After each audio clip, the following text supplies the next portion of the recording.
tap one. Hey, bros and sisters and brothers. Welcome back. Can you guys hear us okay? Give Evandro a thumbs up if you can hear us and see us. Give them both. You could probably hear us better than some of the first live webinars. We got a very, very high-tech microphone now, so our audio game has went through the roof thanks to Evandro and Sky Middleton, who recommended this exact brand. And Evandro was like, yo, we need to get a plug-in mic because people don't like the audio. So if the audio is to your satisfactory level, please indicate that, and we will, be proud of our step up. What do you feel about Well, where are we at, how are we doing? Where are your guys' spirits at? How do you feel? It's been a while. Are you getting used to it? Someone just wrote the other day on Facebook, what are we going to miss about being locked down? I think we're going to miss this. And we talked about how potentially live webinars Yeah, can happen a little more frequently that's true. because we enjoy these so much. But there are things that you're going to miss. Once, things move back into a new normal, what are we going to miss? There's no doubt that we're going to miss the amount of playing with the kids. Yes, no, my gosh. That yeah. is one of the things. I've had more family time now than all my life's vacations put together in one long lockdown. And this has been incredible. Like, I don't know life without it now, and it's going to be tough going back to work and have a regular routine and not have, 10 hours a day with the boys and my wife and everyone's just hanging in, doing our thing. And now there's no doubt that you guys miss jiu-jitsu.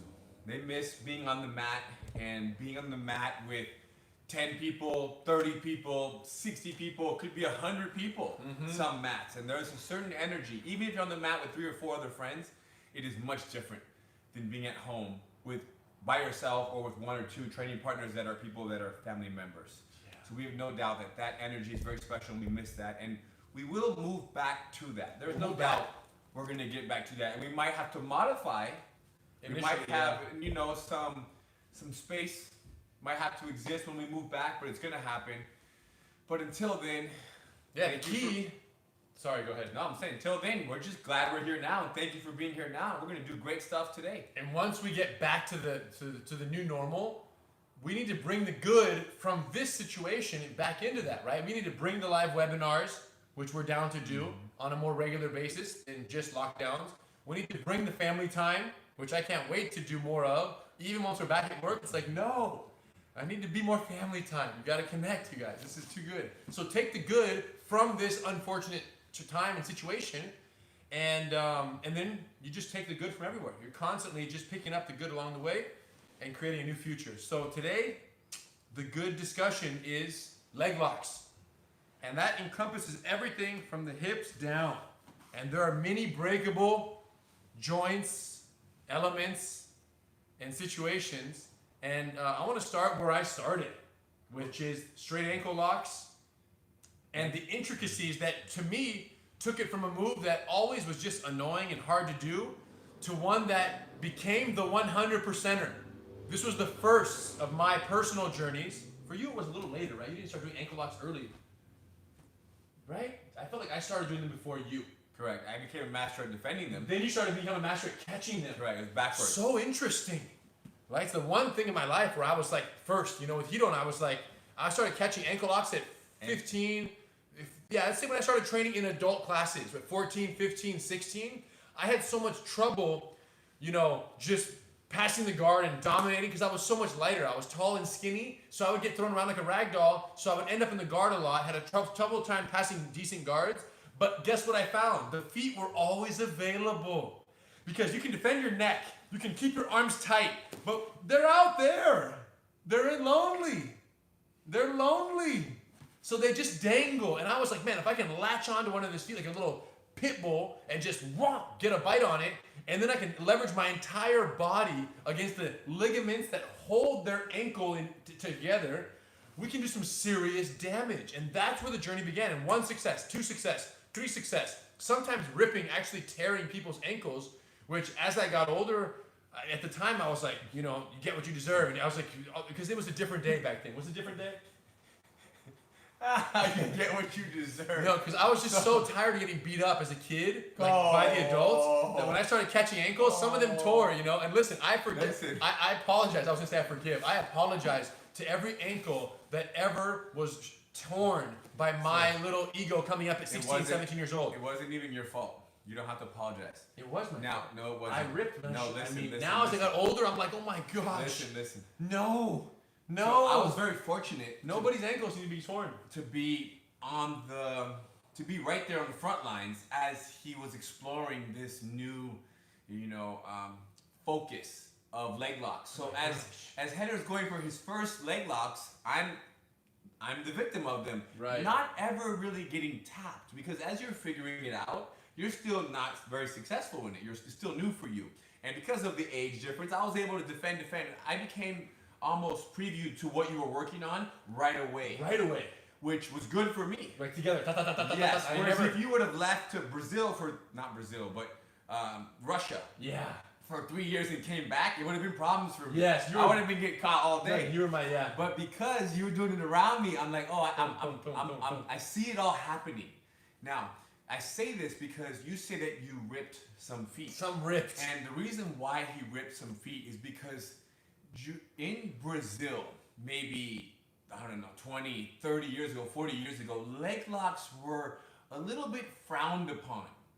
Almost as if it was a little bit cheap. Yes. And there was an energy of, if you go for a leg lock, you're copying out a little. How dare you do that? And it would even bring a little bit of tension. Yes. It's almost friends don't leg lock friends. Interesting. Type of energy in Brazil, and that was for a couple of reasons. That was for decades too in Brazil. That was for a very long time. I never remember sparring when I went to Brazil when I was 17, 18. I would spend 2 months, 3 months, and training with groups of 60, 70 people getting ready for tournaments. Never did I see anybody going for leg locks or attacking my foot. Interesting. Never. I saw amazing guard passes in great positions and going for chokes and nice throws, but very minimal leg attack. Not forget very minimal. I've never even seen it once. Wow. Now, my grandfather, throughout my whole life, would teach us foot locks. He loves them, yeah. So it was never a very strong. It was never like he did a lot of leg locks, but it was always, there was 3 or 4 key ones that he liked, and he would teach those. So these people who their feet would tear, it wasn't so much your fault, it was more their inexperience and their lack of exposure to leg locks. They didn't even know they were in danger sometimes. When their foot is being wrapped, they're trying to run away or twist or stand up or roll when they should be tapping. So their inability to recognize how much danger they are in is because they're brown and black belts. Yeah. And you were tapping black belts as a purple belt. Yeah. Deep blue and purple. I was catching black belts because of the ankle locks. And these black belts had not been attacked in leg locks very often. So this is why it's very important that when you train jiu-jitsu, that everything is okay, from a neck crank to a wrist lock. We want to expose ourselves to everything. Now, we want to be protective of our training partners and not do neck cranks and wrist locks at very fast speeds. Especially if you don't recognize it, you're going to hurt someone. Correct, but you do want to touch it. I touch a neck crank, and then I say, hey, I can do this right here, and I discuss it. That's my way of exposing my students to what exists. Yes. And so back to that is that there is now it's changing. Yep. Leg locks today. It's way changed, yeah. In Brazil, I'm not sure how it is in Brazil. Yeah. I imagine that it's growing even in Brazil, and it kind of has to in terms of the respect, because in the competitive world, right, it has gone, there's a very deep, hole that has been uncovered in terms of just the creation, the combinations of leg locks, so much so that there are people out there today who, in my opinion, if you kind of put them under the magnifying glass and you test them on mount escapes or cross choke defense or back escapes, they might be very weak, but they're so strong in leg locks and they're so skillful in getting to leg locks from all positions that they're able to defeat people who would have otherwise, dominated them in a side mount control. Yeah. Or they can't pass that person's guard. Leg locks has become almost like kind of a secret weapon. Equalizer for a lot, yeah. Yes, and it's extremely effective. Even in a street fight, you can be very devastating with the leg lock. Yes. Leg locks are a beautiful thing. Now, I personally feel like if a blue belt invests, let's just say 2-3 years in leg locks, and it's possible that they get so good at leg locks that they don't say, you know what, let me now invest 2 years or 1 year in catching arm locks or escaping mount or avoiding triangles. It's almost like because it works so well, they just stay there forever. I lived it. That was my first journey. I was in it so deep and I got so good. I did not need to become good at other things. But you left. What? So you didn't live it. You left leg locks. Right, and that's when I stopped using my thumb so that I would start developing my other. I stopped. I said, man, it's getting too easy. It was like 100% sniper. Boom. If I went, it was caught. Except for Hidon, even higher belts were getting caught. You know, much older and much stronger than me. And the question is, if you're kind of looking at your success in the gym or in competition, why would you leave it if it's working for you? For this reason. The only reason I would leave it. Yeah, because it's tricky. Because tricky. You don't. Everybody who you roll with, you leg lock. To leave it, you have to put overall development on a higher pedestal than the victory right now. And if I want to win right now, I'll just keep doing my one. Just keep sharpening my sniper. Boom, boom, boom. But to get good at a different weapon, you got to use a different weapon, put down the sniper rifle. And you have to acknowledge that there have been even some UFC fights where, like, Palladas, for example, right? Amazing at leg locks. Yes. There have been fights where I've seen people that are amazing at leg locks get neutralized. Yes. And not win. Yes. So this is another reason why you have to acknowledge that people they're growing in their understanding of your special attack and your attack sequences. So don't put all of your energy for the rest of your life in leg locks. Play with it, do explore it, and grow in leg locks. And that's what we're going to do today. Excellent, you guys. Listen, so just in terms of how you can break someone's leg, just to give you a snapshot visual, and then we're going to spend time, whatever time we have on each one of them, going a little bit deeper, right? So there is the ankle lock, right, which is kind of a straight foot lock or straight ankle lock, where the leg is extended, this foot goes in your armpit, and you're essentially leveraging your whole body against their ankle to actually tear the ligaments of the ankle here. And that's a serious thing. You actually can tear it there. Instead of actually tearing the ankle, there's also, and we'll get into detail, there's also more of a kind of a crush on the bottom of the calf right here, where you put your blade of your hand here, and now you're trying to actually, it's a pressure point more than it is a break of the ligaments. You're just pressuring into here. And that type of Achilles kind of crush, although it's a little higher than the Achilles when it works best because you hit some of the muscle, is more pain than it is tear, but still very concerning, right? And from the same position, if instead of wrapping the foot, you scoop just the heel right here with your wrist, you put your wristwatch on the heel and you lock your hands together, that's now a heel hook. So now you're twisting the ankle this way, you're rotating it with the objective of breaking, kind of affecting the tibia, the tibial plateau. So the knee is rotating, using this as a lever to twist this, right? And we'll talk about, if we get there as well. Then you actually have, that's the heel hook. If the heel's on the other side, so with this heel across my armpit on this side, you actually have inverted heel hook. So the same idea, but instead of scooping the heel from the outside, you're scooping it from the inside, and then from here, you're actually twisting their knee outward instead of inward. So same idea, just a different scoop on the heel, also possible. Then you have toe hold foot locks, right, which is, the person is here, when we lock this up, and you have his foot right here. So I entangle his other leg, lock this up, and now using my hands, I'm tearing the exact same ligaments on the outer edge of the foot here, but instead I'm using my forearms here as I fold it, looking to rip it on the outside right here. So toe hold, great technique. And then obviously you can climb a joint higher to the knee bar right here, which is the person's leg, is right in between your legs, just like a straight arm lock here. Boom, heels tight. You can hug this to your chest. You can put this behind your armpit, but his leg is extended right into my pelvis here. Heels tight, and now I drive my hips. And we're hyperextending his knee, fully extended, probably the most basic to understand conceptually because it's so similar to the arm, which you guys are so familiar with. But those are the majority of ways to break someone's lower or someone's leg or part of their leg. To begin on this ankle lock, right? I feel like I've taught a lot of seminars, I've done a lot of leg lock seminars, and I've seen a lot of people who use ankle locks but don't fully understand what they're even doing to the person's foot. So I ask them, I put my foot in their armpit and I tell them to squeeze, and I don't feel anything many times. They're squeezing and it's not even tap worthy because, and if it's not tap worthy, it's not rip worthy. So probably the single biggest mistake I see on this one is when people wrap the foot in the armpit, they go under, they position their hands here. You can do it with the gi. This is not enough of a mistake yet. or this? I'm saying it feels too good. Got it. It's like more like that. Okay, got it. And it's not uncommon to see, wrap it up. Oh, I see. Two people that wrapping legs, right? If you competing back if and you forth. go back far, and two people squeezing and ripping for 10, 20, 30 seconds. There's Now, you have better positioning than I do. Yes. But for me to wrap his leg and to think that I can squeeze it, him squeezing, and this is why people have almost kind of given up. Or at least back then. I feel like 20 years ago, 15 years ago, there was a little bit of it's not even worth it. You're saying in Brazil, or this is after the American? Just in general, I remember years ago The exchange concern. The exchange, because like you said, people wrapped your foot and you didn't feel it. Right. And so it gets to a point where you try it 6, 7, 8 times. You say, all right, it don't work. Right. So you give up on it. You give up on it. So if you don't understand the mechanics of how to actually tear, because that's the thing, right? It's one thing to wrap their leg. It's another thing to actually create enough pressure that they're actually going to tear. The foot will tear.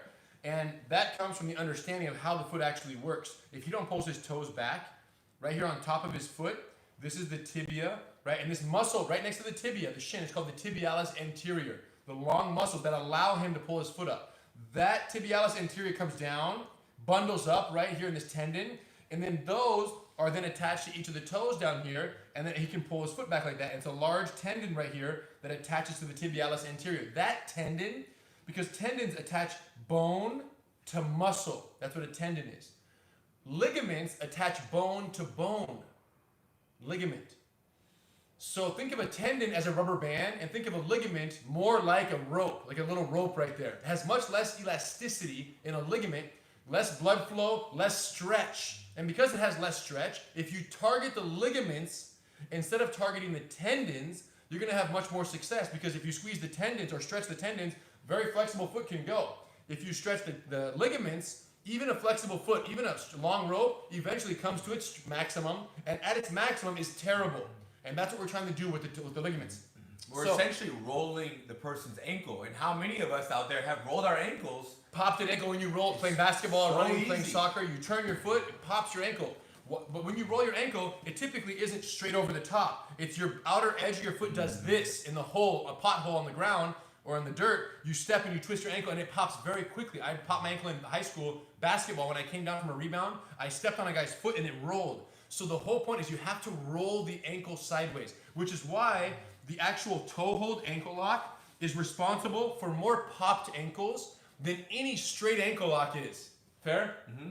This toe hold right here with your hands, not even your whole body, is responsible for more popped ankles, because when you do a toe hold correctly, there's no way to target the tendon. You can only target the ligaments, because you're the angular twist of it, and the fact that the fulcrum is directly opposite those ligaments, it actually makes that side tear so effective. How can we replicate this angular outer roll with an armpit wrapping the foot when the natural tendency when you wrap with your armpit is to go straight back? You think you have the most leverage here, when in fact, you have the most leverage there. It's nasty. It's almost not fair. Right? Because you're not supposed to do that. You're supposed to arch back. He wants me to arch back. So when I go to seminars and I put my foot in the person's armpit and I go, who's the good foot locker here? You foot lock, come here. And I put my foot in his armpit, my good one, and I go squeeze. And that's a good one. This is a strong one. This is the basketball one. Don't tell anybody. So I put the good one in his armpit, and they wrap it, and they go, and I go like this. And the thing is this. Is he squeezing? Now, the footlock might have worked for them for some reasons. Maybe because they had a little bit of the blade into the Achilles, right? Yes, but I won't tap for that. For them against other people. Yeah, there's still a stretch. And there is also a tap that comes from unfamiliarity, right? When you get your leg wrapped and somebody arches, if you feel like 30% stretch, you're just, all right, because you don't know how to escape. And it's your leg. And people have commonly said, like, tap out because your leg is wrapped. It's almost like they suggest you get tapped even before you feel. Because you might have your ankle pop. Because bad things can happen. And those stories travel. Yes. That the leg got popped and you got popped. So just the leg gets wrapped, people are like, okay. But really, it's not as bad as they think it is. Now, when you add what you're talking about right now. So let's go toes in the armpit, not the actual toes, just above, so his toes don't bend. So I put the top tip of the foot in the armpit. I wrap like a rear naked choke. I try to go deep. If you're trying to go Achilles crusher, you actually want to go shallower. If you're trying to go outer ligament tear, I want to go as deep as I can. So this is flush. You guys, it feels like my foot is going to slip out. It's so low. Like there's nothing. Oh, how far out? Like it's supposed to slip out this way. You're almost losing my foot. Yeah, as far as I can possibly have go. so little, but it also feels like it's gonna break. You see that? Right Because here, I know that little amount is the most dangerous. Look, so once I get my choke deep, and this is the two options. One is here. This is no gi, no option, no gi, no option. Gi, you have an option, and this is the nastiest one of them all. You feed your own lapel, and then with this tight.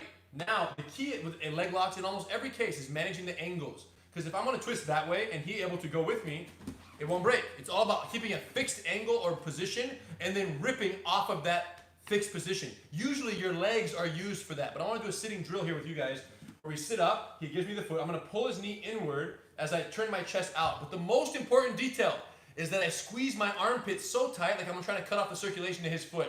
So this is a great drill. We sit here, I squeeze, I choke, he's feeling squeezing more. Now I'm gonna pull in and look my chest up and out. And he taps like, quick tap, quick tap. How do people respond? When they learn this or when they get caught like this? When you ask them. Oh, one for one. Yeah, one at for the seminar. one. At the seminar, oh yeah, they jump. They don't even believe it. And then people on the outside are confused. How did that, because the person that had your foot, their body moved like a foot and a half. They arch. Oh yeah, how does head and foot not break? Yeah. Tendon versus It ligament. must be, you must have the most flexible foot in the world. Tendon versus ligament. Very simple. So now here's the key. This is not how you're going to actually apply it. We're just trying to show you an exaggerated example of this, that it can be done with your armpit if you understand the outward twist. So it's not back, it's out. And a little bit of back, but it's mostly out. Chest to the outside. So wrapping, pulling, and going. Now with actual leg application, we're going to do it again. Foot wrap, full deep, grab the collar. Hand, if you don't have the collar, just go right here. Hand on shin, hand on wrist. Solid, like double, and just hook those over. Nice and solid right there. And still pinch this, tight. Now, once you wrap this up right here, we're gonna use our feet, we're gonna jump our butt all the way to your heel right here. So I use this, I'm either holding here or here, and I'm gonna do a little butt jump, and I'm gonna lay all the way in here, boom. Now I have foot on hip, knees tight, so I'm trying to keep the distance because I have to keep pressure and tightness on his foot. So I don't want him to come close, because if he don't come in, he'll push his foot in. That's the problem, that's the defense. Go back, I need to be on the very tip, and then using my foot, the hips are deep. It's very important that your hips are all the way under. Look how my hips and my heel down here are touching. So glued together, and now I have this. Now from here, I can do it from my back, but it's actually easier if I push off this, and I get up on my side and follow my shoulder. Now my whole body, my whole body's laying on his foot. I hold his shin, I push his pelvis, I keep my knees tight, everything squeezing together here, pinching my knees. I'm gonna drive my hips through his calf, and as I do, my chest rolls to the outside. And if you flex your armpit, it's even worse, you guys. So there's three elements on the squeeze besides the actual nice connection. Okay, it's hips arching. So it's like you're doing this. Boom, like fully extending your hips. That's gonna tighten the rope. Then it's armpit squeezing. That's gonna sharpen the knife. The armpit squeezing is first. Yeah, it can be tight the whole time. They have to happen all together, yes. Yeah. So you have to be tight in the foot. You're tight. Then your hips are driving, keeping the armpits so tight in their foot. And then your shoulders turn facing the ground. So if this leg wasn't here, it's like this, tight. I go like this, and I do this. Boom. My shoulders pronate as my hips drive through their leg. So you tighten up the rope, and then you go, tack, and you cut it. And that's when the ligaments go, pop, pop, pop. And it feels very fast, because each ligament is made up of thousands of small little microfibers, right? It's not just one thick thing. Like an actual rope that is made up of, just multiple little ropes, little tiny threads. So the actual ligaments, you hear them and you feel them in your armpit go like this. Tack, and then the big one goes. So it's possible that upon stretching the ankle, would not know.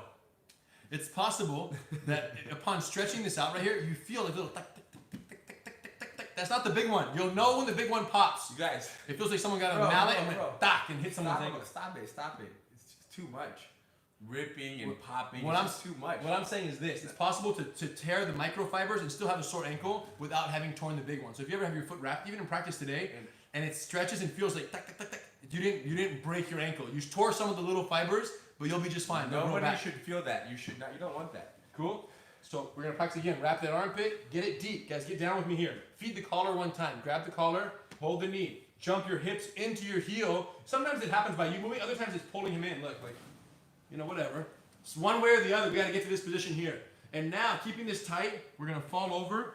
We're going to keep his knee blocked away, pinching the knees. There should be no space here. This should be closed. Very important, tight.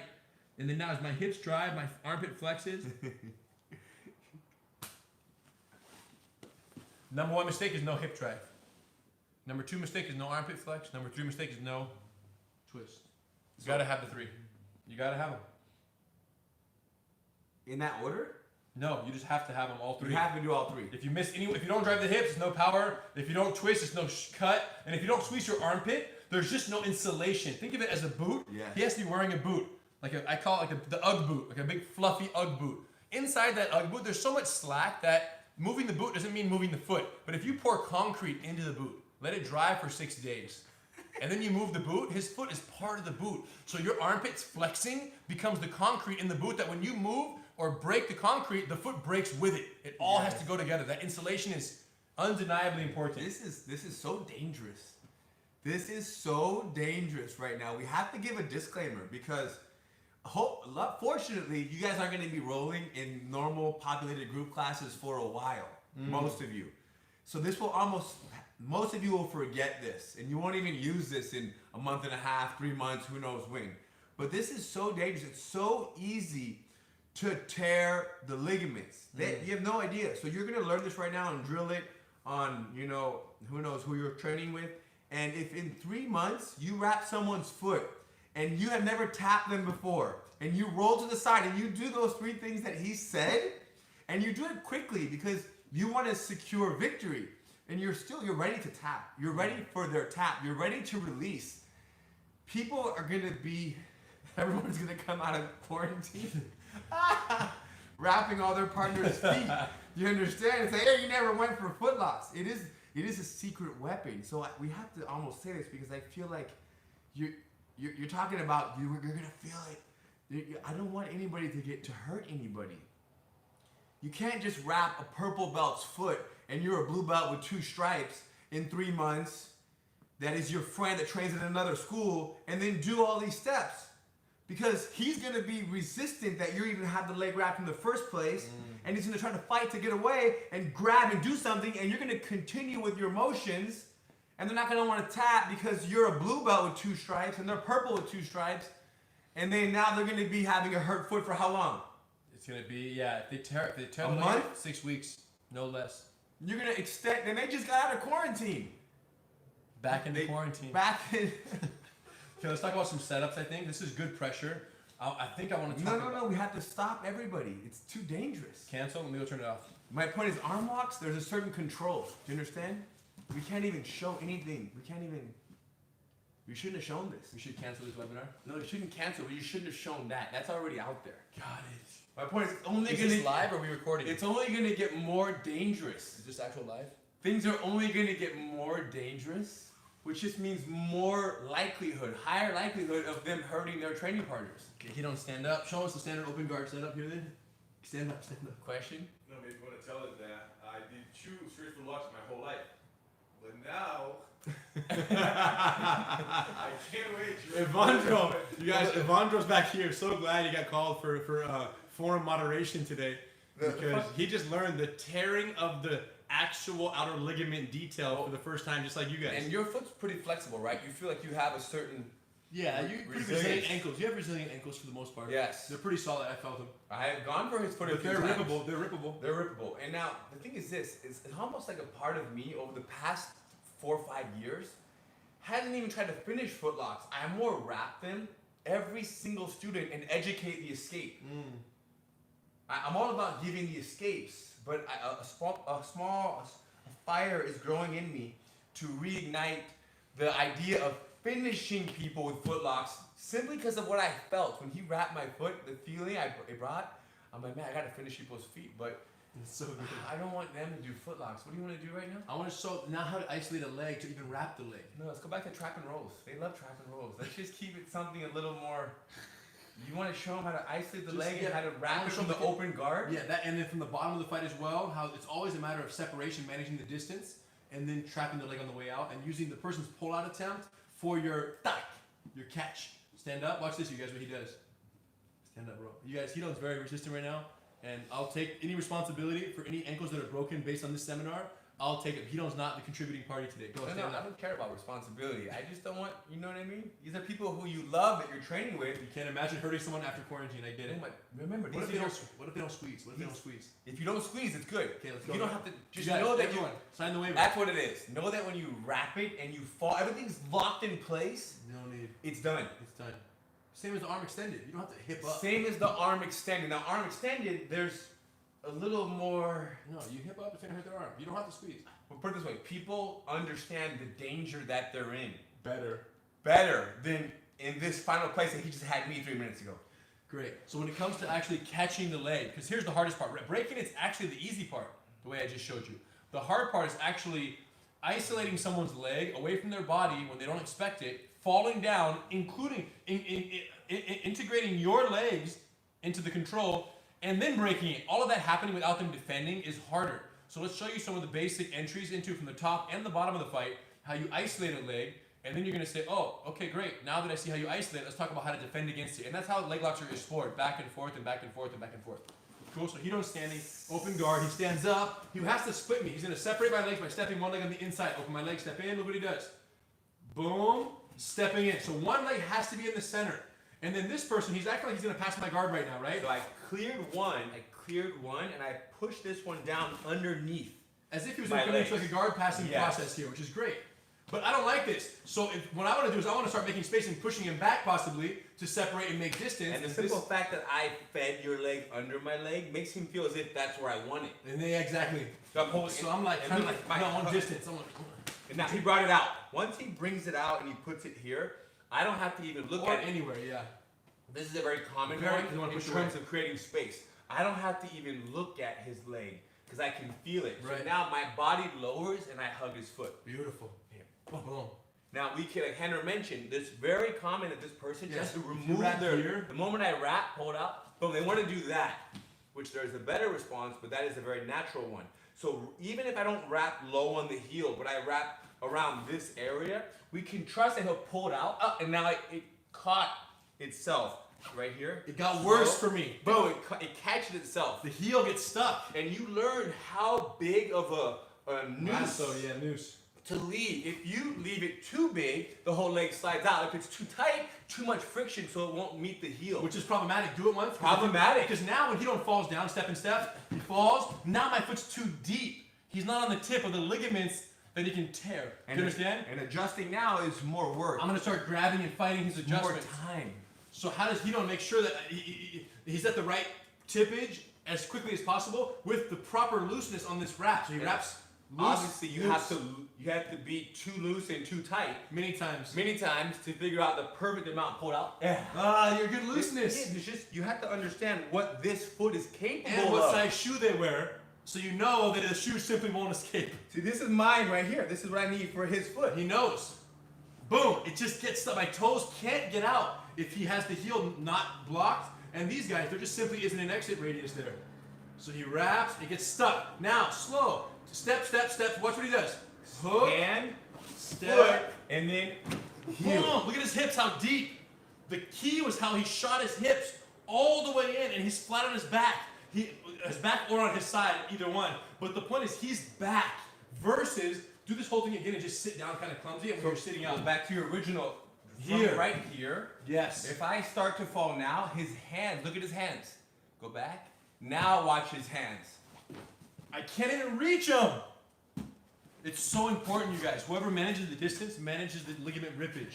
Okay? So we're here. I'm like, no, get out. Right away, loose noose, and then I pop right there. Okay? At this point, watch. Tell me what you're doing there. Why is that? So here's what happens. We talked about how if he pulls his leg straight out, it catches very successfully. If he turns his knee that way, there's an escape. Even if his looseness is correct, Even if everything's perfect, it twists out. I cannot allow his knee to open out to the side. So what that means is that we actually wrap the foot and we hug this. Not with our hand. I can pull this way, but he doesn't let me twist that way. There's no this. There's no open because he's holding this side. But he doesn't mind this though. Not at all. And you see the hold. The hold is like a... He's grabbing my tendon over here on the other side of my knee right here in the pocket of my If you knee. just do this, he's just gonna bust past your fingers. So again, I drop, boom, all together. And now, step, and my hips shoot underneath. So he sits so close to his heel, and then he whips that foot in, right? And show him how you're whipping it and not stepping on the ground and falling with the opposite. Yeah, so you're lowering, almost like a one-legged squat. Here, I wrap. Slow. Show him wrong right here. So step in. This foot stepping in, it allows me to balance. So now this leg, wrong, would be to sit. Yes. And then bring it. And then the guy sits up and starts to defend. The foot never found a hit. The thing is this. The moment I fall down, it's only natural for you to sit up and to see where I'm going and to follow me. Yes. So the moment I sit, I need to have everything in place to slow down his sit-up. And that's what he's talking about. When I do my setup step, my foot, it's so aggressive, you guys. His foot comes in, boom! His knees are pinching right here. This foot is pushing my hips away a little bit, so I'm like my leg is very stretched out, and he's definitely on the tip of my ankle. He feeds the collar. You can do it from your back. Pinch your knees right here, chest up, and just turn out a little towards them slow. Got me. Or you can push out this foot, get your body to turn. Look, he gets to his side, and now the benefit of this side turn, you guys, is that Hidon is now capitalizing on the forces of gravity. Meaning his whole body serves as a compression on my foot, versus when he's supine on his back, there's no gravity smashing my foot into the sandwich. That's why falling on your side is better. It binds it. Not to mention, he's turning in the direction of that outer ligament twist we want to get to, right? Not to mention, if I stay here, he can begin to kind of stand up over me. Go back down. So this outside leg can be too helpful in his get up. Whereas if I roll to the side, now there's so much happening over here that leg is my useless. pelvis is too open to be able to stand up over there. So I would need to take him and rock him over the other side. I have to do all of this work before I can get up, which is one more step. That's a lot of time. Now, most people, if you have it as low as I do, and you have the gravity, and you have the squeeze, yeah, they're gonna tap.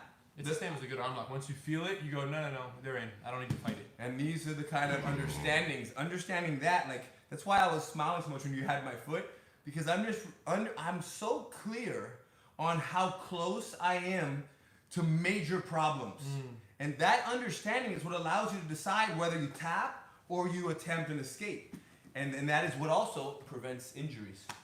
So once again, from standing, open guard, Clear an ankle. clear the foot. Remember, trying to pass the person's guard a little bit has tremendous value. Yeah, like try to come around. He's like, You want to pass the guard. He's working. So I can be here. I can be thinking about trying to pass here, trying to get around his legs. I can want to do all these things. But very long legs, full of energy. Eventually I move past. He perceives that almost as me settling, getting ready for a pass, and then out of nowhere, like you mentioned, the leg, whoop. Yep. Boom. That was dope. So you're doing something on this other hand that they need to know about clear, not letting my foot come in. You're not letting me pummel in. When you step in slowly, stay right here, clear my ankles. He steps in. And just to be really clear, guys, the universal distance keeping element in all of this is that Hidon has to split my legs with his leg. Okay? It doesn't matter how good his wrap is. Take this leg back. Back. Switch your legs. Wrap my ankle. Oh, got it. Do a great wrap. Do all the details. Doesn't matter because I can just push and kip away. My leg, this leg cannot be allowed to come help this leg. If I can get my feet close together, I can kick and I can pull my leg out. Yeah. So when Hidon clears one ankle out of the way, look what he's doing. He's clearing this ankle, he's stepping in, and now he's not letting it back in. He shields it. Look at this.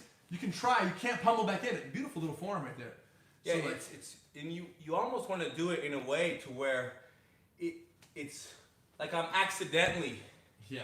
It's so casual, the block, versus holding it or grabbing it. Notice how I'm flat on my foot right here.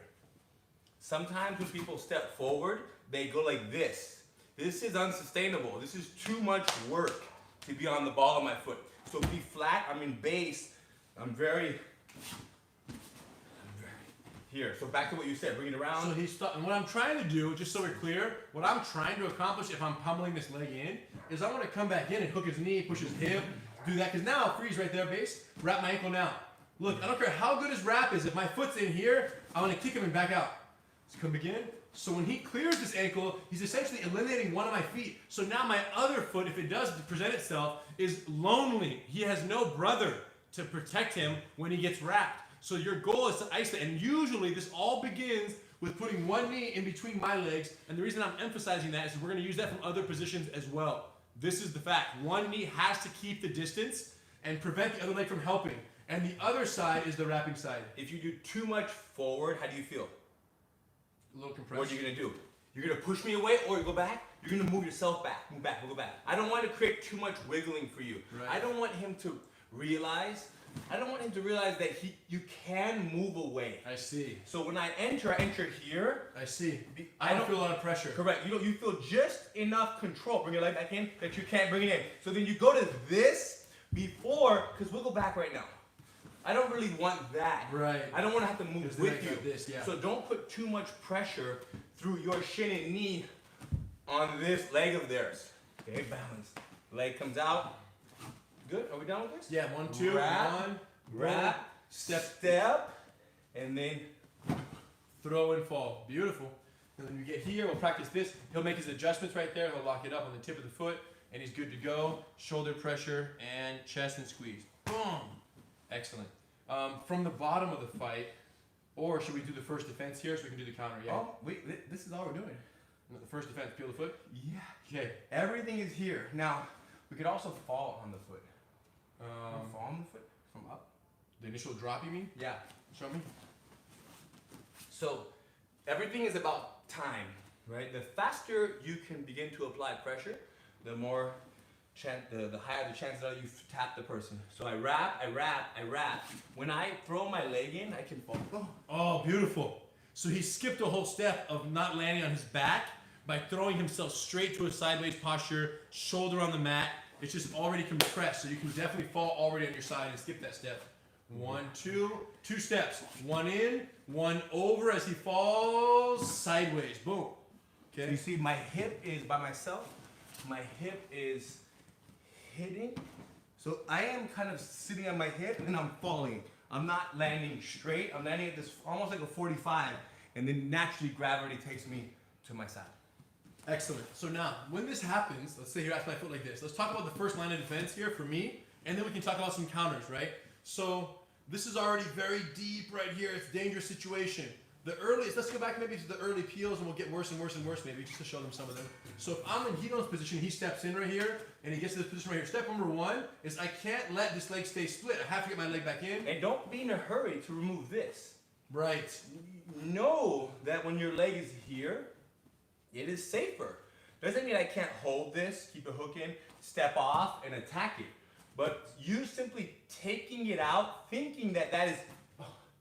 You're exposing yourself. So you're just recognizing when you put yourself in, and knowing that if you get someone who actually likes to attack ankle locks, that you should be aware of that. If it gets wrapped, as soon as he wraps right there, the idea of turning and pulling it out, the problem is that's negated by this wrap. Boom, now I can't twist my knee, so chances are he's already falling right now, and that's when one option, an early option of defense is to try to get a hold of this and to put your boot on. Look, boom. This is kind of a default ankle lock defense, is put the boot on, kick your leg in deep. You can grab both collars to make that happen. All you're doing is pulling and shooting your leg straight through so that my ligaments are no longer in danger. My leg is way too deep in the lockup and there's no actual breaking of the ankle here. Whether or not this is possible has to do with how you lay down, how I lay down, how flat I am, how far my collars are, how much reach you have, gi or no how gi. soon you grab, right? Because if you're here, yeah, exactly. Go back up standing. Look, sometimes he's here, he wraps and wraps. I grab right now, boom. Oh my gosh, that's so good. Anytime somebody wraps your foot, grab the collar. It's like an ultra reflex. You cannot. But because see, by what most people's response may be, like we talked about, is that if you wrap, pull your leg up. There! Too late, you lost. But grabbing onto my collar now. Yeah.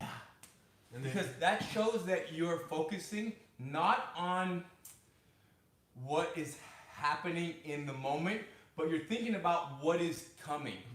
What's the next step? You're stopping the progress of the person wrapping the foot. So he grabs it, boom, Boom, got it. so if you're gonna get up, typically on the collar grab, you want to grab the collar on the same side as the arm that's wrapping the foot. Why? Because that's the one that controls that shoulder. The shoulder is the one that wants to turn away. Yeah, and it's gonna prevent that twist, so I can kick my foot in as deep as I can. Put on the boot, we call it.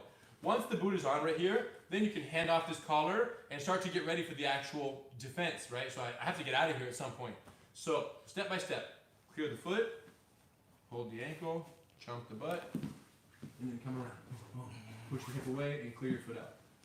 So if we'll walk through those steps, critical details here in terms of the survival. So he has me all wrapped up. This presumes that I, in fact, did grab a hold of the collar. Okay, so step one is pull him up, kick the boot on deep if you can get a hold. And there's the boot on, there's a certain, right, flexion of the foot. Yeah, strong. And just the tightening of everything because, and that can even happen, sometimes there's a little delay in grabbing a collar. Yes. Like, no.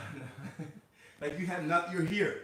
Start activating your foot now. Yes. Yeah, and start grabbing the collar now. Yeah. Yeah, things will happen. Sometimes the foot will happen first, then the collar grab, then you push it in further. Then you go in deeper. Yeah, boom. Then you can hear kicking it in. And now we start to work this foot right here. Ideally with the boot on and a hand on the collar, we want to start clearing this foot. How to do it? There's a couple ways.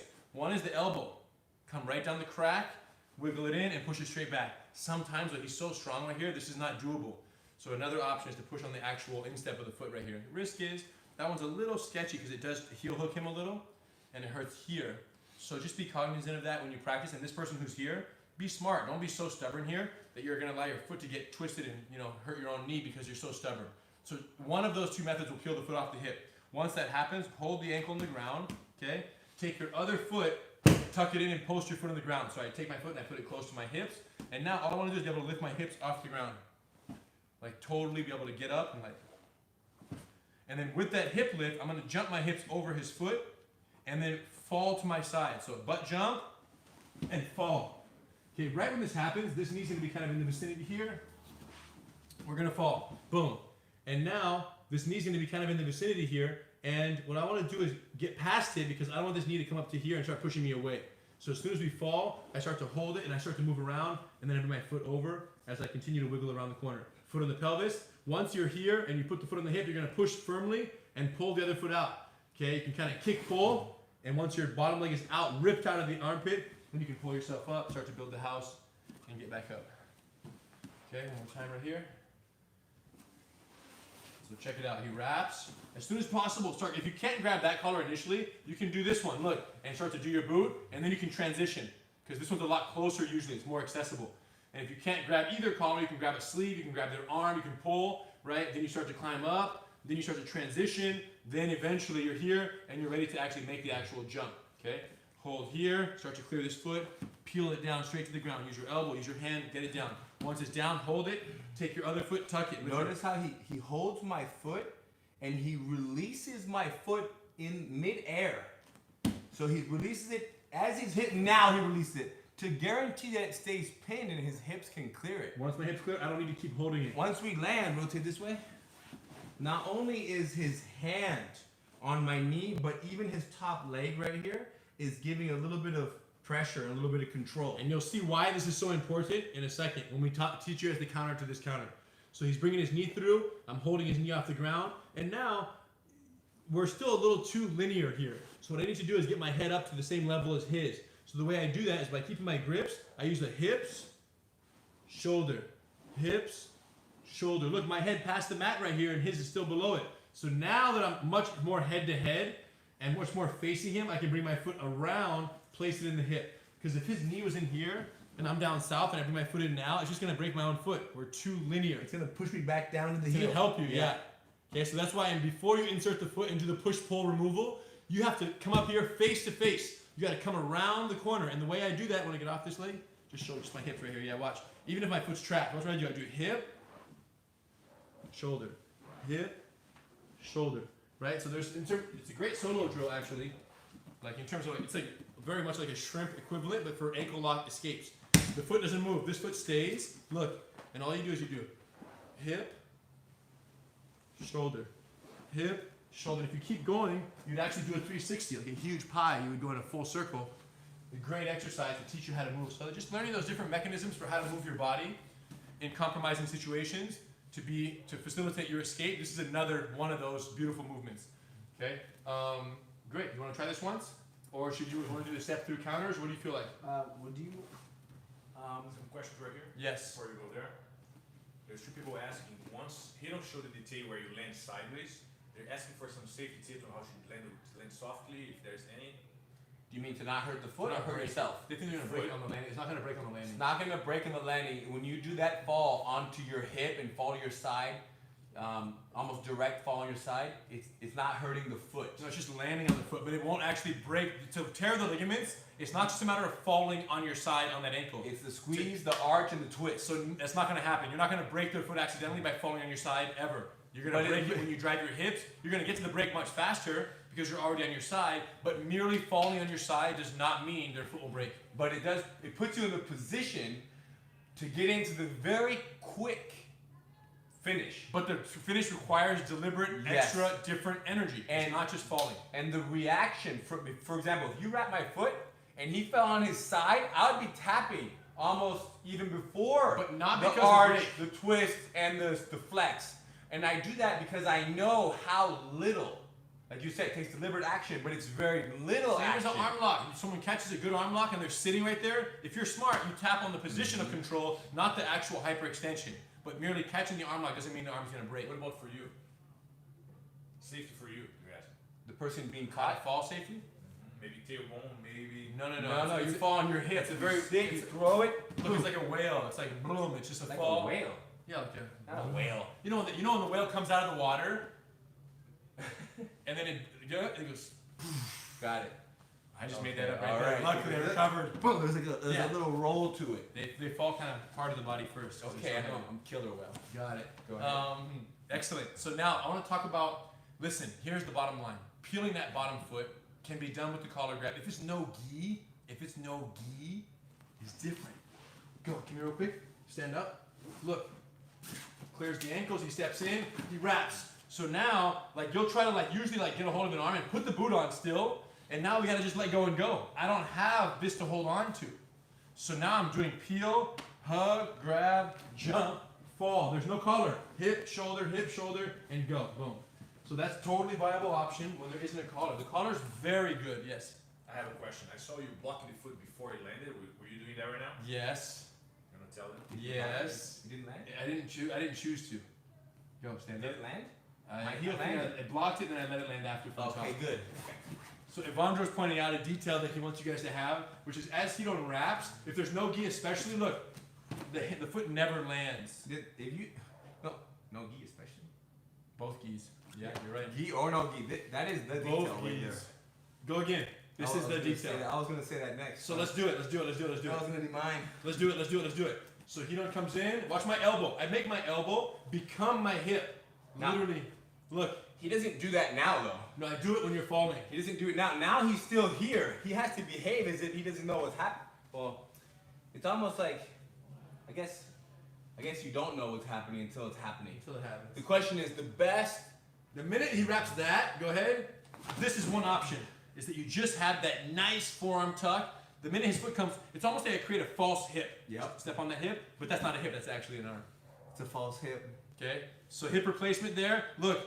Hold this, hold the knee, tuck your foot. This foot tuck is so important because if this foot is too extended, I don't have the leverage to lift my butt up right now. I gotta tuck this foot real close to my hips, and now I push off this, jump my hips, go right through my hand.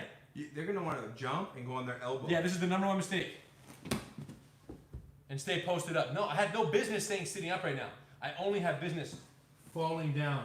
And then from here, hip, shoulder, hip, get my perpendicular, and then kick, push, pull, and then You're using your leg to kind of generate that hip movement. You don't do that much. I'm only doing that to show them that I'm just kind of using my hips by themselves. Got it. But no, normally that knee's supposed to be closed and pinching that top leg. Got it. But let's talk about the actual belly down counter here so they can see how bad it gets. So Belly you have down, my foot. belly down. Yeah, so you wrap my foot now. We're doing the counter to the counter's counter. Look, so he's here. He wraps it up. At this point, if Hidon's ever in this situation and he's gearing up here and I clear this foot, a very viable option is that he retracts the other leg. As I get ready to jump over, he'll bring his other leg over. Wait, you're holding it? You're going to clear that anyways. Go grab the straws. You want to do that? Yes. Look, so here, I'm going to jump over. But by the time I get over here, Hidon is clearing this before I get over. So, I want to show belly down, or just show it raw by itself. Just show how you do it by itself right here, if you want more leverage. So boom. Sometimes here he may not have the leverage. He'll, on his own, bring his foot out, bring your foot through. Look. And if I jump over his bottom foot now, he ends up in this belly down position. This is even more dramatic, you guys, when you go belly down, because now, remember when I talked about gravity on the foot and helping that outer ligament tear? This amplifies that even further. Hips down and full pressure on the foot. So by himself, let's do a couple drills. You guys can do a couple reps of this by itself. Do it again. So wrap, everything normal, everything's here. On his own accord, here, look what he does. He retracts one leg, shoots it right through, and then now, it doesn't take too much for you to jump over my bottom leg. Well, yeah, let's explain that real quick. It's almost like my pressure, my bottom leg is very easily passable. And a little bit of pressure, and they're gonna move. Because it alleviates pressure. And when it moves, it alleviates pressure, allows him to move a little bit by his moving, it alleviates the pressure. Now that he moves, I have one leg on each side, my hips a little bit high, everything is snug, and as my hips push forward, He goes right on top of my leg and looks away with his shoulders. Armpit pinch. Okay, so belly down is great finish on the straight ankle lock here. Boom, boom, boom. Now, it can be done self-initiated. If he don't just wants to generate more leverage, he can do that. It can also be done in response to my defense. That's what we're trying to point out. So if I clear this bottom foot, rather than letting me jump over unaccompanied, Hidon will advance, Hidon will preempt my jump over by getting his leg over. So if he can go belly down before my hips get here, he ends up in a better position. kind of as you're jumping, my leg is threading through. Or just prior. The question is this, how soon, let go please, how soon after you, go ahead, hug, both hands, get ready, boom. How soon after you get here do you clear my foot? It takes some work. No, well, I'm assuming let go of everything. Go back to my knee and my toes together, once, boom. Oh, you're gonna go. The moment his hands are here, he's gonna jump. I'm jumping, I'm getting ready to jump. You can't afford to spend time I'm gonna here. clear, I'm gonna start going. He needs to clear the foot off the hip. This is the foot. If I don't have a left leg, I can't finish him. Can't, no leverage, So no stretch. let go please. When this heel is on the hip, things are tight. Yes. The moment he clears that foot, things are loose. Yes. Now, if he does nothing, then he allows me to kick my leg out. Who knows? And maybe come back to it. So, put it this way. You cannot take the foot off the hip too fast. And the moment it's cleared, he's jumping. So, because I know everything happens so fast on your side, let go of everything. Go ahead, grab. Go ahead. Go. He's already over. You see that? By the time I jump, I land in the pit. It's almost like, and he's so focused on what he wants, which is to clear the foot and jump over it, that it's very easy to be. Yeah. You don't even notice what's happening here. No, you got the because top all six. you know is that you're safe here, and now it's time to jump. And when you jump, I retract, and look at that. Yeah. And if I don't jump at this point, a little bit of pressure will incentivize the jump because I feel like there's tension on my foot, and by jumping over his bottom leg and putting my butt just past it, I now end up in the perfect downward position here. Now, interestingly, once you're in this downward position, let's talk a little bit about the actual different options here. If the person... No, we gotta go back to more of that over there. Okay, This is too good. Now, your ability to delay. Go ahead and clear my foot. tight. You know, I want to delay this. I want you to really focus on this. Yeah, I'm here. So tight heels, like Henner mentioned earlier, be aware of that. If your foot is too tight and they push on your toes, it can hurt your heel. And also, if he clears my toes and my heel stays up and his hip catches my heel right there, That's gonna tear your knee. it's gonna be very awkward everywhere. So once the toes touch the ground, Hidon's wise choice. My heel goes to flat. straighten his foot and make sure his heel does not stick up and get caught on my butt jumping over it. Especially against somebody who's a little heavier. They can't even jump that high, and they got a little more hip down there. It just kind of scrapes everything. So this defense is very dangerous for me. I'm flat. But boom, this grab right here. So it's almost like I slap it, and I go. Middle finger and thumb are the primary grabbers, right at the middle knuckle there. And the moment I grab and I heel, boom, it happens at the same time. You remove it, boom, and leg through. Now, if you jump over again, put your elbow on the ground, freeze. If he puts his elbow on the ground now, look, I grab it and I can go there. Mm-hmm. That's the reason why, get off your elbow. He wants to be there because now when I beat this hand, that hand's still there. That hand's still there. I can't beat two hands both. against one, yeah. So this is the main reason why go to your elbow. When you jump over, you don't want to land on your elbow, but you want to fall on your side. So you have 1, 2, 3 against my completely wasted an arm right now in this engagement here. Stops your ability to move further north than I am and takes away one limb. Okay. We can move past. The wrap is good. We fall, we land. Here you jump, I peel it. As you're flying, I'm already retracting and passing, and here we are. So from here, just a couple elements of consideration. One thing that the person in my position can do to mess you up is to start grabbing and pulling themselves in and putting the boot on and bringing their hips closer. So even though you're belly down and you've really amplified your leverage by being belly down, if I kick my foot in and pull myself in and start pulling on his belt and his collar and bring my hips close to his hips, you know, I'm close enough to where now, if he's gonna be effective, he don't have to brace my shin, hip up a little bit and adjust and slide out. Now he's readjusted. The point is we play this constant chasing game where, right, I'm trying to kick my leg in, he's trying to move away, and he's trying to get to the tip of my foot at all times. To avoid that from having to be the case, go ahead. Look, one option is to put this foot right here on my hip, right here. So now, push me away. I can't get any closer. Even the little like... Yeah, he's pushing my shin and he's pushing my hip. So the equivalent of, go back to the ankle lock, this other foot on my hip, look, pushing my leg away so I can't kick my boot on. When he goes belly down, look, right here on my pelvis. So as I try to come in, it's very much stretching me out right here, and there's no way I'm gonna close the distance. What's the risk of this? The risk of this is that the person can lay down, drag that leg, and then start to come in all the way. So then I want to have my leg around over here. So they're the exact opposites, right? So the leg positioning that is premium and effective at preventing the leg drag is not effective at preventing closeness. Boom.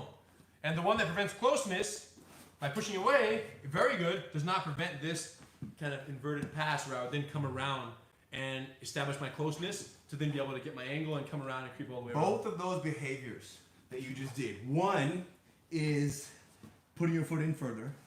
That is not natural, Yeah. right? Natural is when your leg is wrapped, Get out. run away. Which we love. And when my foot is here, laying back Very unnatural. and clearing the foot. This nobody does. No one's gonna lay down because Nobody does this. natural is to come close. Yeah. So natural is to grab onto the person. Once you can't grab them, then you want to run away. Yes. So it's fortunate for us Yes, as the attacker. that both the most natural behaviors are the ones that help us secure these foot locks. So we have to reprogram ourselves and throw your foot deeper. Somebody wraps your foot, give them more foot. Always more foot. Always more. Now we can re-engineer. When it comes to straight foot locks. Stand up, please. Yes, true. Now we can engineer it from the beginning where you wrap my ankle and we do the false hip. Look, as he steps and sits, I'm here. I already cleared and grabbed. So I go straight to sitting up. I'm already kicking my boot on. Clear grab, hug this leg, tuck my other foot in tight, jump my hips over, and then fall down and wiggle, wiggle, wiggle, wiggle, and do my work right there. So that's probably the most common situation, right? You know, like what we just experienced right now. That's like the engagement of all engagements, right? That is it. Where the Now- wrap happens, and then we And fall, we block the hip early. And we don't footlock each other, right? Because the defense is so good. For this specific attack, right? You're not gonna go for my foot Yeah. because the reflex of the false hip, of Clearing that hugging ankle. the knee, clearing the ankle, pinning it, jumping over it, both hands and the leg, hugging the knee. Everything is so guaranteed. Yeah, the defense For the got defender. tight because of those early years we talked about. There's so many ankle locks that we just got dialed in on just surviving them really well because they were such a legitimate threat for so long that they became highly proficient at preventing them and shutting it down. To where now it's we don't even go for it on each other as much because we know we're going to run into a very beautifully strategized defensive system. So then it opens up the conversation for more because there are other, you can kind of change directions, right? When somebody kicks the leg in, for example, I can release it and pass it. So there are other leg lock attacks that you can change to mid footlock attack. You could. I think I would like to stay on this. No, I don't want to leave for Yeah. sure. No, I want to stay on this also. But I just wanted you to understand that it's almost like they could dedicate how much time to catching and Just defending this one. these. Yeah, 3 years. You can't speak in 3 years to people who are. Question. It's 3 years is too long, but 1 year, just 1 year. Like if I have had blue belts, new blue belts that I had dedicated just 5-7 meetings. And during sparring sessions where I just drill this defense, and after 5-7 times of working with myself, they're very, very effective on this defense. So give this some time and give attacking some time. And one hand washes the other. When you practice these attacks, you're gonna understand the defense better and vice versa. So play this game for a while. And once you get this out of the way, you have, I would say you have, you know, that's the beginning. That's why we gave it to you right now, because this is the entry level. Now, are these the most common leg locks today on the internet that are being taught? No. Now, but why? What do you think about the almost like the likelihood of catching a foot lock like that versus going for a toe hold? Because toe holds, they are very fast and they're very painful. Fast, but they're also they require a more effective setup, control setup, and an ability to follow and to maintain and control the chaos the other and leg. control. So this foot lock right here, it's like a very basic foot lock that I think can take you very far against people who have no basic defensive skills on foot locks. It'll take you very far. Now later on, as you advance into purple belts and brown belts, and your partner start defending this really well. yes, then you can add in toe holds and heel holds. But this right here, when I talk about blue belts, new blue belts, advanced blue belts, this is the one to start with, and then branch everything from here. Question. 2 questions. First one, how effective is this if I am 5'8" and I'm doing this against someone that's 6'5"? Great High question. Factor. And the other question is, can you triangle your legs somehow to prevent them from peeling it? They're asking for the attacker, triangling the legs somehow. Yeah. So let me sit on this side over here.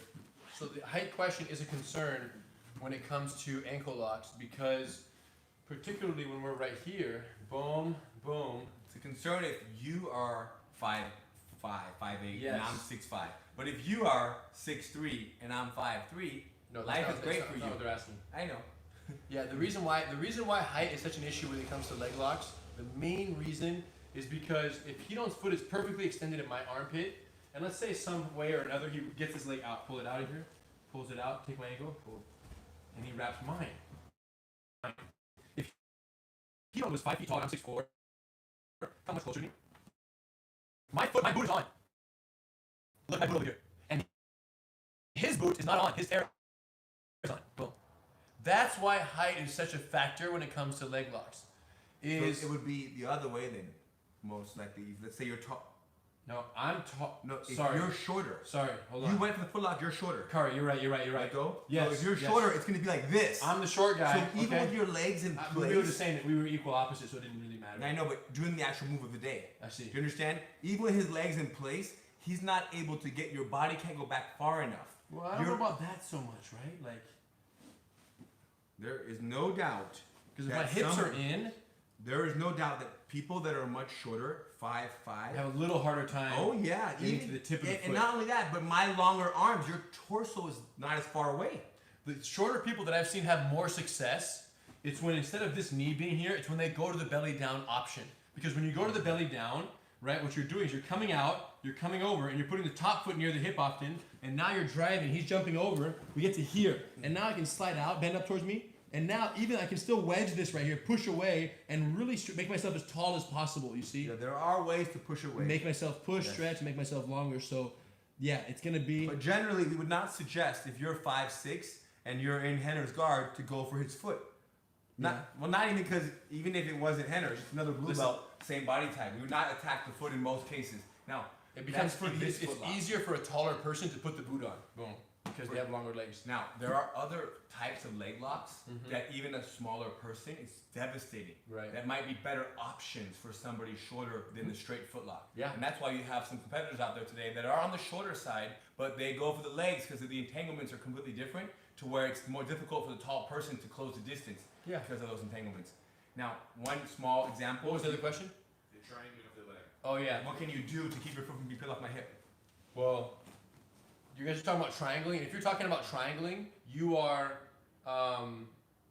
chances are, you are thinking about heel hooks, inverted heel hooks, and different leg entanglements, where the legs are slightly more triangled and crossed over. I would say that, if you're concerned about the foot being peeled off the hip, the best thing is to bring the both legs to the outside. So peel it off yourself. Yeah, you just bring your leg to the outside. So now there's no peeling the foot off the hip. And if he jumps over one foot, I'm just going to spread my ankles and let him land between them, and now I end up my belly down.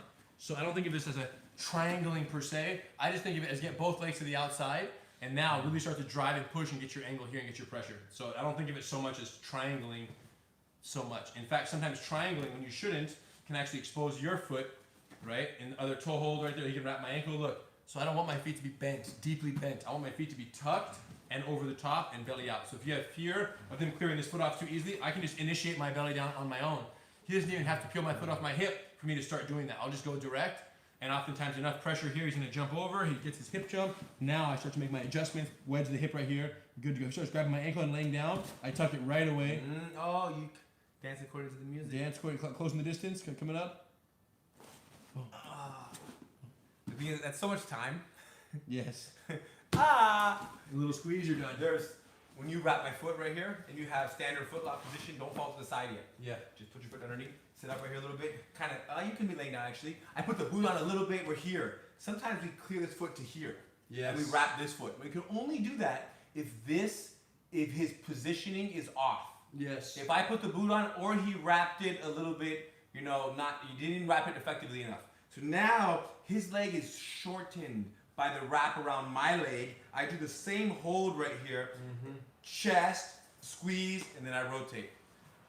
So that is something that I remember my grandfather specifically showing me to use as a counter when this person wraps my foot. Now once again, go back. So anytime your foot is wrapped, but it's not wrapped very well, and they kind of fall back, using that which we just taught you, which is to wrap as low as possible, which should be easy, because if this leg was this much longer, when I cleared it, it would be further away. But like I said, once I clear it and I wrap it, he's gonna want to take it away.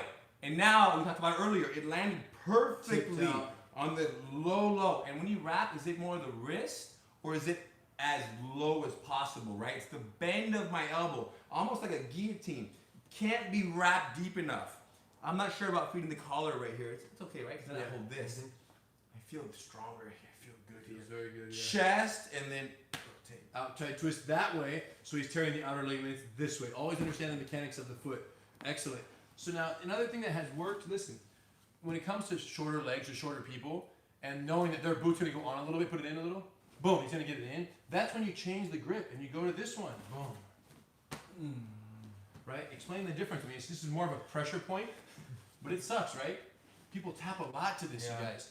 So what I'm doing is my hand that was previously here, when he puts the boot on, put it on, goes to here.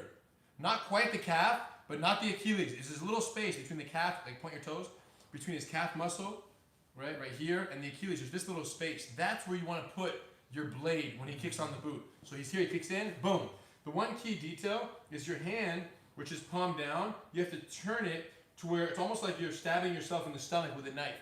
Look, boom, that's the angle. Because now my sharp part of my bone, right? I don't want the double connection here of both bones. I want to turn it so that just the inside bone is touching Hidon's Achilles area. So I go under, and I don't want it to be too deep. On this one, I can turn it and be a little bit shallower on the actual lockup. All of those things in place. And you can even grab your own hand like a guillotine. You can still kind of cup it, like do this and then turn it.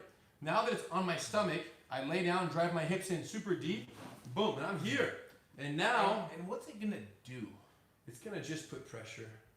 I have felt my ligaments pop, stretch. You have also. Where? Right? On my foot. On the standard foot. top? Yeah. On the standard foot. Oh yeah. You felt your foot stretch. Stretch. But on this, I have only felt immense pain. Yes. And I just tap. Yes. But I just wonder if I resisted a little bit, what would it result in? Just a bruised back of my bruised calf? back of it. I don't think it's gonna tear it. It's just pressure, direct pressure. Which is almost worse that we're saying this, because now you don't even want to tap because it's not going to do serious damage, but you can't ignore it. It's hard. Yeah, it's one of those fine lines. When in doubt, tap.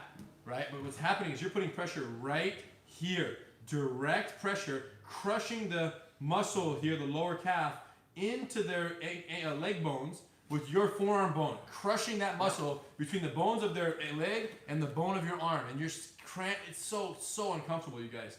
Not from sitting up, you get your hips into it, so he dives in so deep. There's something to be said about this versus this too, right? That was better. What'd you do?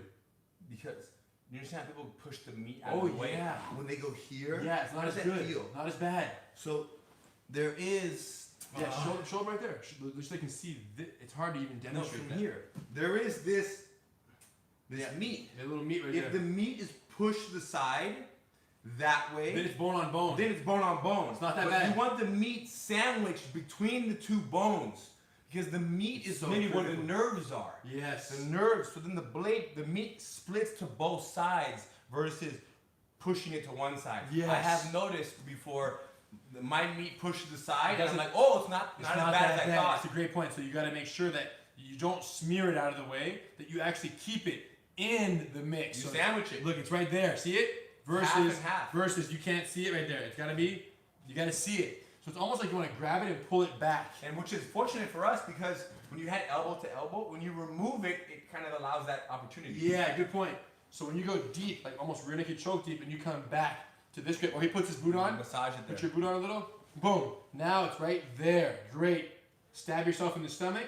This is a very important detail because if you don't, it's too your ulna and your radius are both touching the person's calf. It's too much surface area. It's not that sharp. When you rotate it and it's just the blade, that's what cuts in. So I'm here. He puts the boot on. I lay down and turn that, and now there it is. I can see it. Push my feet tight, and now it's all. I don't even have to use my arms. I just flex my armpit a little. My hips.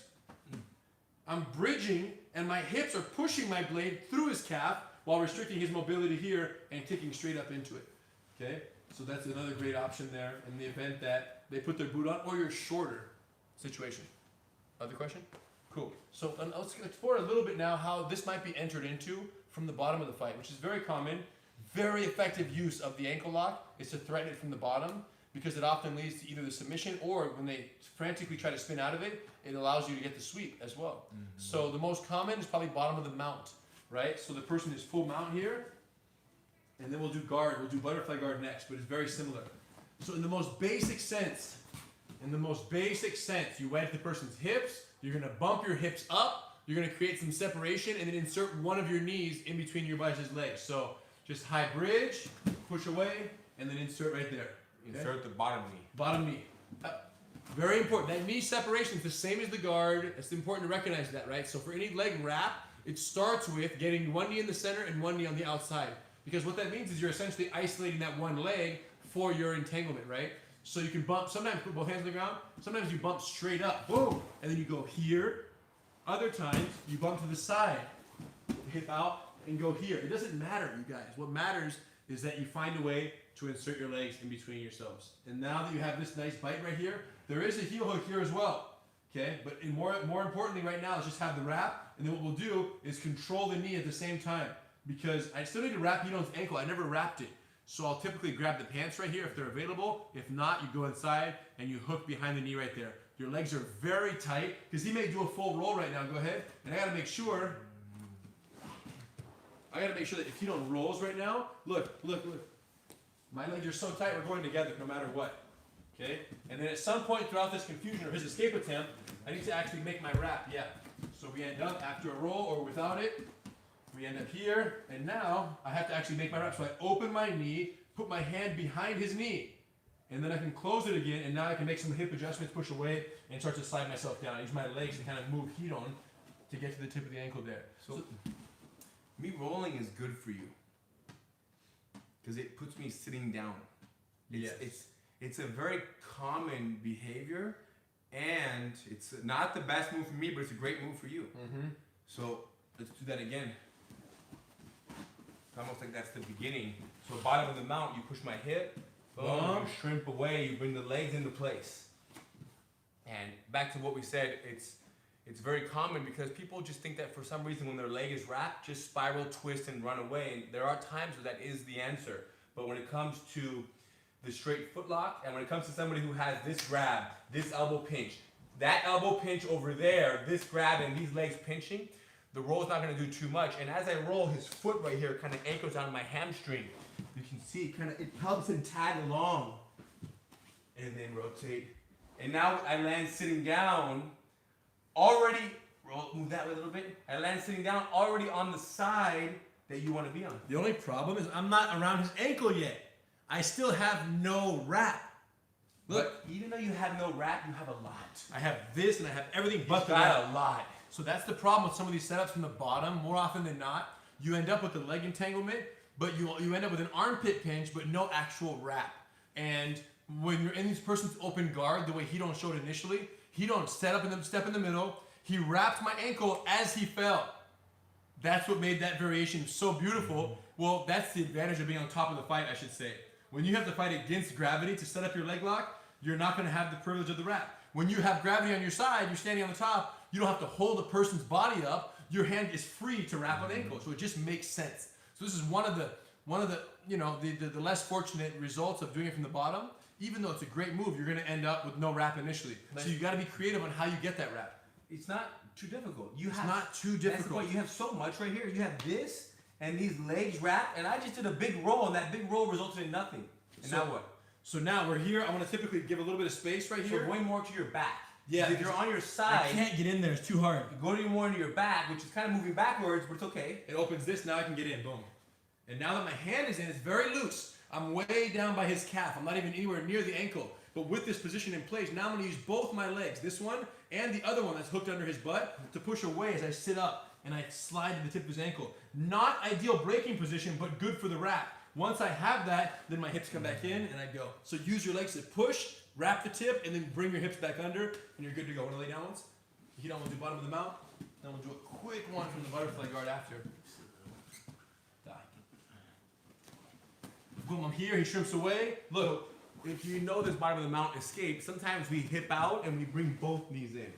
So be very, sometimes your leg might respond in a way to where I can't quite get the leg lock. It's a little too light. Yes. So the stickier this leg is on my body right here. As if I want to stay mounted, yeah. Correct. It's almost like now bringing my leg around is easier. Where if this was a little bit lower, now I can't bring it around, so I end up going inside. So it's high, it lands. Once it lands, elbow pinch, knee tight, hand is holding. Yes. Active legs. Now, if I don't roll, you can still open your knee and put your hand in. Look, I he still hold does this, it. open it, wrap it. Boom, and now he's going to the tip right now. And now I can get broken here. I can sit back and go here. I can start to peel his foot. He goes belly down. Boom. So he has many options there in terms of what happens. If I roll, he'll roll with me, keep the tight legs. If I don't roll, they still start wrapping it up even from that position where the person is like this, with their leg extended and they're posted up. You can still wrap the ankle and start to compromise their foot, even from that position. Full mount. Sometimes I do this, I bump, I shrimp, I bring my legs in. Now as you roll, go ahead, roll, roll, roll. I keep it, but then I let go. Nice. So I make it also as a reversal where you might not even want to catch the foot lock from the bottom of the mount. Maybe you just want to take yourself from the bottom of the mount to the top of the guard, but the foot lock was the threat which forced the roll. You tag along on the roll. Very common. You tag along, I go here, boom, boom.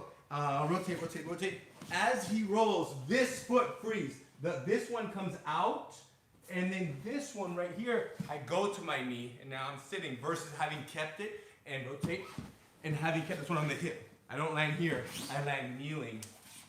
So again, I escape the mount by way of footlock threat.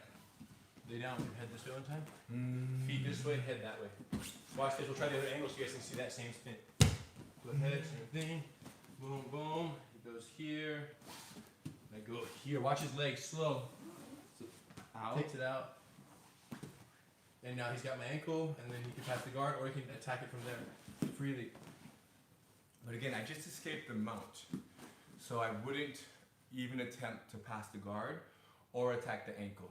He's just happy. I just want to be on top of the guard, allow you to attack me for 30 seconds, a minute and a half, and then once you realize that you can't, and you're a little broken, then I might pass or attack later. Watch this. So from that bottom of the mount, you have both legs are gone. Both legs are gone, and you are bringing one leg in, one leg out. Right? So now one is in, one is out, but both were out of the fight to begin with. Go to your knees over here. Now, if you're in the open guard, we're not going to practice this one, but just to give you an idea, both legs are in. They're not both gone, they're both in the fight. And what you can do is pick the person up, look, and then I get rid of one leg and end up in the exact same position. Okay, one more time. Do you guys understand? So the point is, I need one leg in between us and one leg entangling his hip and his entire. From this angle, maybe. So from here, I use his collars, I use his armpits, I use his neck, I use his triceps, I use one-on-one. Any grip you want to pick the person up. Okay, so I grab, I'm gonna lay on my back, throw my hips in, pull him over me, lift him up. Right when I lift him up, he may stand, he may not. I'm gonna shoot my leg through. And you kind of pushing me off to the side. Go back. Yeah. Look, I literally, hands up wider, lay on my legs here a little more. Yeah, so here, I literally extend one leg, his leg comes in, I wrap as I push him off to the side. Now I have my knee that never got out of the way. The one stayed in the middle, one entangled the leg, and now we fall out here on the actual ankle. Start to control this knee with the pants or the actual tendon here, tight until you decide to wrap. And in future sections, we'll talk about the heel hook implications here, talk about the toe hold implications here. We'll talk about many other options from the same entanglements and different entanglements. They're all there. What I would say is that when you land here, how soon after you land here do you wrap the foot? Not right away. Not right away, because we have to trust that when we land here, this person is going to be in trying to run. They're trying to free themselves. And in the window of when you go from tight elbow to opening, you have a little less control. Yep. So trusting that most people are not comfortable. He waits. When I pause, then he opens and goes. It's like achieving the mount. How soon after the mount do you go to the submission?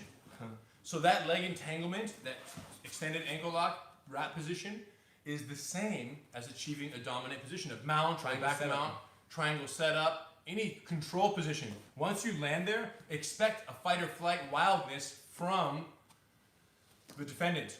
And, you know, you have an option, which is immediately, and you lose him. Right? We talked about this the other day, Women Empowered seminar. In order to advance your grip on the person's leg from just the pinch to the wrap, you have to let go of the leg momentarily. Advancement requires release. You cannot climb the rope without letting go of the rope. So knowing that, if someone's on the top of the rope, shaking it while you're trying to climb it, what do? Just hang. Once they chill, you go, all right, they're not. No. Shaking, I hold. And every time you climb the rope and progress on the person, what are they going to do? Shake the rope. Because they're very frustrated that you're making that advancement on them. So knowing that, you have to make quick advancements and then hold. Quick advancements, hold. Always stop and go mindset for... So you can't progress without exposing yourself? You cannot advance without releasing. And is releasing exposing? You cannot advance your control without releasing your control. Right? If you want more control, which would mean full ankle lock wrap, you can't get to full ankle lock wrap without first compromising the control you have. That's what's so wild. You can't advance from side mount to mount without compromising your side mount control. Momentarily during the transition, you're going to loosen it up. So this has major implications. Offensively, it means you better be timely with your advancements. That's what that means. You better be very precise.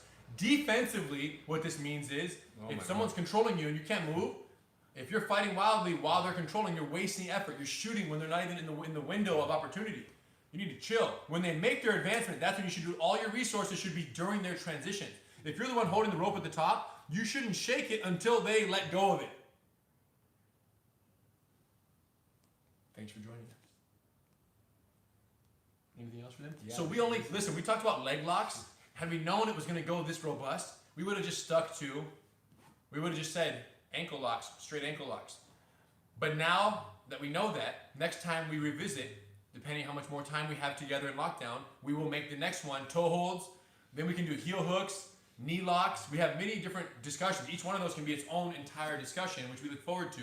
So count on us to bring those other topics of leg locks, because we know that you're feeling only 25% complete right now. This is the 25%. This is a very good one. This is going to take you far.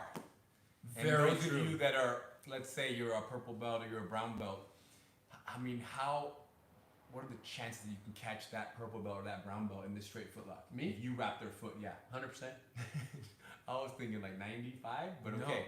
So the point is that whose foot lock can you defend?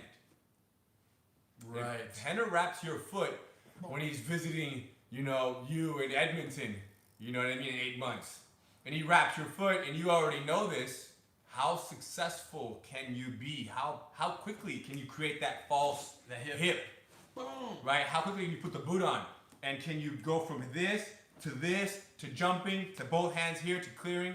There's a lot that has to go down, and it's just, you can't do it enough. Right now, when he wraps my foot, till right now, if he wraps my foot, it's not like I'm defending it, like I'm just walking in the park. Even though everything is very natural and very reflexive for me, there's an energy that is happening inside of my body because I understand the severity of what is happening and how dangerous the footlock is and how good he is at it. And I probably will defend it. If you go for my foot, what are the chances that you catch it? 10%, 5%. There you go. He's being generous, but 5-10%. The point is that that's because of how natural, how ingrained the reflexes are. But even though it's 5-10%, how my body is responding to the attack is there's almost more energy inside of me than there is a brown belt that you might visit in Tulsa, Oklahoma. Yes. Right? Yeah. That brown belt Yep. is kind of like, my foot's being attacked. I'm with that. You have more fear and more respect. Yeah. But is it fear Yeah. or is it's respect? It's acknowledgement of how serious it is. But yet I don't respond in an uneducated way. I don't panic. Not emotional, but it's real. It's just more alive. Very alive. Everything is more alive, and that aliveness is what we want to increase that. I want you to get your foot wrapped by me and not say, oh man, my foot is wrapped. But your whole body feels what is happening and you respond from a place of almost like out of your mind. It's almost like an out of mind response, these footlocks, these false hits and these blocks. It's so fast. Matter of fact, now that I think about it, we should do the other side a little bit. From the other side, so it gets as good. Excellent. All right, ladies and gentlemen, we want to give away a rash guard. Any rash guard you want in the Gracie store. Now's the time to enter. Name, CTC, and your belt. Let us know what rank you are this time. You choose any rash guard you want. Look. Is that red belt? No, this is the new Lion collection. They can get that one? You have an option. You can get a rash guard that's currently available, or you can defer and wait till the Lion collection arrives in a few months. And you can have your Lion rash guard. You guys see the back of this one? It's pretty dope. It's pretty good. Pretty good. Okay. So right now, name, CTC, and rank. You should be firing. I'm going to check it out in 1 minute right now. You better be firing right now. Only one entry per person. Let it go. All right, you guys? You guys can have any rash guard that's currently in our store. If you win, you'll send us an email and let us know which one you want, and we're going to hook you guys up with whatever rash guard we have, or the Lion rash guard when it shows up in a few months. You can say, I'm going to wait. And then when he does finally show up, hey, Henry, remember I won that thing? Yeah, I remember you. Good, you're hooked up. All right? So name, CTC, and rank right now. Let's get you guys in there. So hook someone up. You guys deserve it. While we're getting that dialed, you can bring it over. You can bring it over. Back to this this battle of footlocks, and just making sure that you guys really understand how it's almost like when I think about them, those of you that your defense, for example, if you there's a good chance, there's a 90, there's a 100% chance that Henner or myself will finish you if we go for your foot from the open guard. And maybe it's 80% chance, maybe it's 50%. So what do you do when you go back to training at your school or in-house with your training partner? You might have a training partner that that's your similar size and has also some experience. If that's the case, what do? Do you leave your foot semi-exposed? Do you leave your foot dangling under your training partner's arm once in a while? Do you ask people to go for your foot so you can train the false hip, so you can train no false hip, but if it lands, how to peel it and how to jump it? The answer is yes. You train so you can put the boot on. You do all these things because that's what it's about. That's the name of the game, is play these positions to better understand them, to build comfort, and so that when you end up playing with one of us or anybody that has a lot of experience, you can be excited about the attack, but be at the same time you can be calm and respond with clarity and not twisting and turning and panicking your way out of a footlock. Okay, give your foot the same way you give the triangle setup. All right. Let's talk to... Who should we go with this time? Keep firing, you guys. Come on. Let's do this. If you haven't entered yet, come on in. It's too late. Just do it blindly. Can you just scroll a little blindly? My main objective here is You gonna pick somebody you already picked from the same yeah, school? yeah. I'm trying to pick a different Okay, CTC. scroll blindly and then hit it. And then if you pick that CTC, then you skip it. Go. Okay. Right there, stop. Right there. Hold on. Let's do this. Boom, boom, boom. See, Leesburg already won one, bro. Leesburg already won. Tulsa already Yeah. won. Madison already won. Edmonton already won.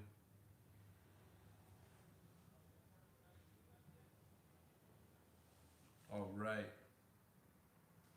Yep. You can't enter twice. Oh. If you are entering your name twice, He was gonna win, but he entered too many times. and you entered it like 4 right below. Hold on, You bro. say, You "Hey, can't wait do a little it. You bit." can't do it multiple times, bros. Boom, boom, boom. All right, right here. Cool. I saw this. Really? Yeah, on the FaceTime. Excellent. Let's congratulate Adam Wright from LaGrange Gracie Jiu-Jitsu. Adam, congratulations. 1 stripe, purple belt. LaGrange Gracie Jiu-Jitsu means he trains with who? Chet. Cameron. Chet Skimmelhorn. Chet, Cameron, and Jeremiah. All the crew out there. So Adam Wright, congratulations. Chet, congratulations. You and the whole team out there. Amazing work in Indiana. They're holding it down. Pioneers from 25 years ago. This was my last seminar. You know, last seminar in history No, like no. before the lockdown. Before I didn't travel this year, and then the lockdown is just helping my not traveling. There you go. Adam Wright, congratulations. Just there. You guys, everyone, thanks for joining us. Next weekend, it goes down. Adam's also ICP. Excellent. Yeah, I think so. Great. So Adam is in there. Adam, you're gonna get the. You can choose. Tell Chet, email us, let us know which one. You want the Lion Killer, or you want the Lion Collection, or you want one of the regular rash guards, or whatever else we have on our website right now. Alavanca, whatever we got. It's up to you. It's up to you. Make your choice. Or he's gonna do ICP. He Yes. didn't already do it. If he hasn't, he should. Excellent, bros. Thank you, guys. We'll hit you guys up next week. Same time, same place. Bully-proof Master Cycle. Tomorrow morning, Women Empowered. Bring someone. Find someone you love. Like in the street. Yeah, if it's a woman, find a guy who you can bring and show them women on the street, bro. Get out of here. If it's a guy, find a woman you love. If it's a woman, find a mom you love or a sister, someone you're in quarantine team with, and you guys get down with Women Empowered. Very good chance to introduce someone to jiu-jitsu with very gentle discussions that Eve and I are navigating with you guys Sunday mornings at 10 o'clock. What if someone that they love is not, doesn't live with them or can't come to them? It's not quarantine team? Yeah. Tough. You gotta do FaceTime through the live webinar. Okay. All right, you guys. With them? What's that? Can you share the link with your family? You're not supposed to share the link with anybody, no. It's super top secret. Only CTC students are supposed to do this. But you guys, talk to your CTC owners. You guys know what the deal is. Next week, same time, same place. Thanks for joining us. Study these leg locks. Get some credit when you get back to class. Master Cycle, Gracie Combatives. If you learn these leg locks, you come back to class and demonstrate them, you get a check on your Combatives card also because it's so important if you learn a couple leg locks. But just be careful when you learn them and you use them in sparring. If you're using it with a Combatives belt or a new blue belt and you're wrapping ankles, it's dangerous. Like you don't say. Started. Explore with it, touch it, but don't rip it when you catch it. All right, you guys. Thank you guys. We'll see you guys next time. Appreciate you.